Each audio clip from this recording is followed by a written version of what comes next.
Élisabeth II ne voulait pas mourir à Balmoral, révélation rare de sa fille Anne. C'est un rendez-vous très attendu par les Britanniques.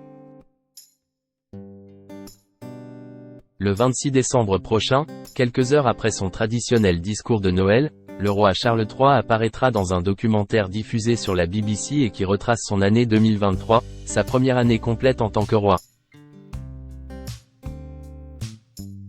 Interrogés, certains autres membres de la famille royale, dont sa sœur Anne, ont accepté de se livrer. Et celle-ci a notamment évoqué leur mère, Élisabeth II. Elle n'oubliera jamais le 8 septembre 2022, alors qu'elle est par pur hasard à Balmoral, la résidence des accent aigu de la famille royale. La princesse Anne assiste, avec son frère le prince Charles, aux dernières heures de sa mère, la reine Élisabeth II.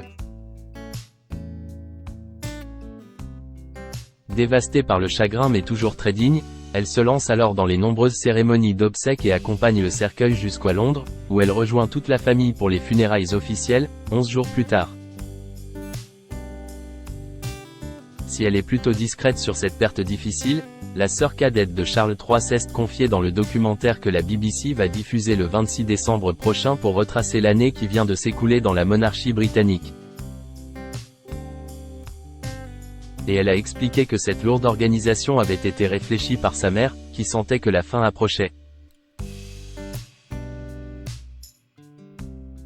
Je pense qu'il y a un moment où elle a senti que tout serait plus difficile si elle mourait à Balmoral. Je crois que nous avons essayé de la persuader que cela ne devrait pas faire partie de la décision, a-t-elle expliqué, avant de se confier sur son soulagement lorsque les funérailles ont enfin été terminées. En réalité, Jai ressentit un sentiment bizarre de soulagement.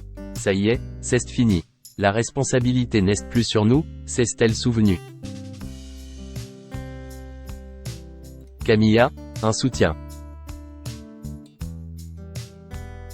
Toujours aussi impliquée dans la vie de la monarchie aux côtés de son frère Charles III, de qui elle est particulièrement proche, Anne a également livré son point de vue sur Camilla, devenue reine depuis 1 an et qui a également été couronnée le 6 mai dernier. Et pour elle, il n'y a pas grand-chose à lui reprocher. Expliquant à quel point le soutien que Camilla offre à Charles III est impressionnant, elle s'est montrée très élogieuse.